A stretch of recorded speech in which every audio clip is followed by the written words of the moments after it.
Due to the pandemic, it's been a tough year emotionally and academically for so many students during distance learning. But change may soon be on the way as Governor Gavin Newsom announced a multi-billion-dollar deal to help school districts get students back on campus. 23BC's Kylie Walker has the details of the plan and what the $6.6 billion, what that will go towards. This announcement comes nearly a year after school districts were forced to suspend in-person instruction across the state. And now some school officials are seeing this as the light at the end of the tunnel. We all are united around coming back safely into the schools and helping with the social-emotional supports that our kids so desperately need. Governor Gavin Newsom addressed the state on Monday, announcing his multi-billion-dollar plan with legislative leaders, which aims to bring some students back to the classroom by the end of this month. With $2 billion split between the state's school districts to help make a return to in-person learning possible. Grants that can provide more PPE, though we have set aside 3 months of free PPE for ventilation, for spacing, for issues related to health and safety.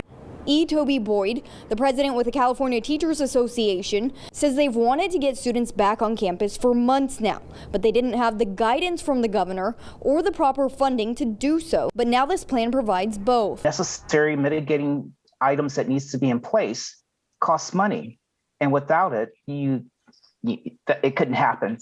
The plan, which still needs to be passed by the legislature, also includes $4.6 billion to help students who have struggled with distance learning and could be spent on counseling and tutoring. Remote learning has its limits, but the in-person learning is what our educators went to school preparing themselves to do, and this is the best method for our students to learn in.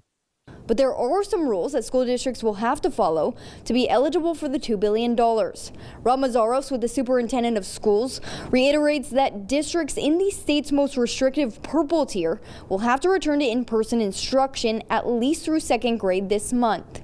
Elementary schools will be required to offer in-person instruction to grades TK through second, and also offer in-person instruction to small groups of high needs students in all elementary grades no later than March 31st. And when the county moves into the less restrictive red tier, the expectations will look a bit different. Elementary schools to provide in-person learning for all of their grade levels, so TK through 6th, and then for middle and high schools to serve in-person instruction to at least one grade level. And vaccinations for all teachers are not required under this deal. And the plan also doesn't say how long students are required to be in the classroom each week. But Mazzaros believes the overall consensus is to get students back into the classroom as soon and safely as possible, with Boyd saying he is excited to get there. And I can't wait until we're just in a different place.